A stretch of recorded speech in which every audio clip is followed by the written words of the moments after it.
Jesus said, "Man cannot live on bread alone, but from every word that proceeds from the mouth of God." You're listening to Daily Truth.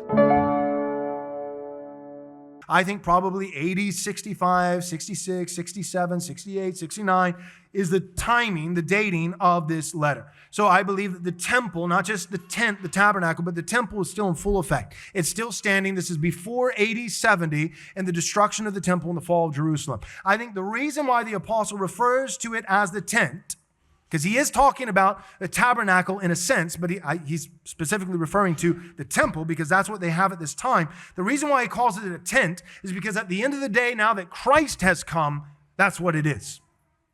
It is a tent. Despite all its riches, all its glory, all its majesty, all its beauty, all its aesthetic superiority in every single way, it amounts to a tent in comparison to the temple being built with living stones now that Christ has come. And so, he says, verse 10, we have an altar from which those who serve the tent have no right to eat.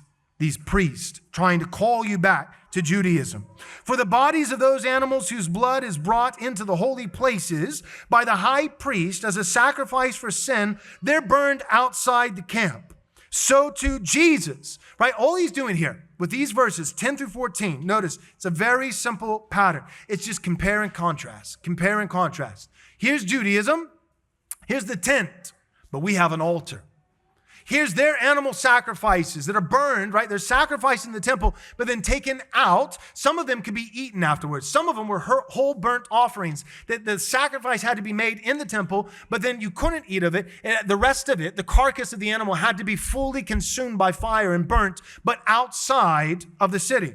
So he's saying, they have a tent, we have an altar. They burn animals outside the city, but we have Christ who was suffered. He suffered outside the gates. Therefore, let us be willing to follow in his example. We have the better commodity. We have the better treasure. We have the better source.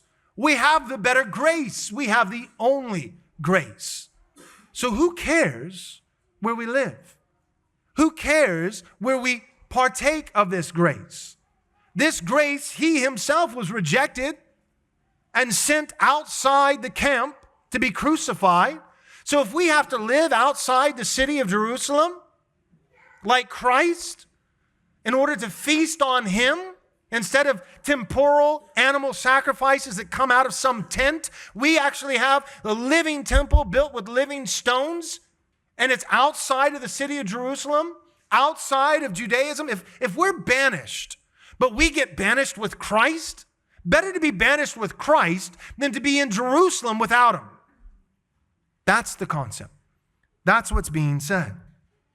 So Jesus also suffered outside the gate in order to sanctify the people through his own blood. Therefore, let us go to him. Let us go to him outside the camp and bear the reproach he endured.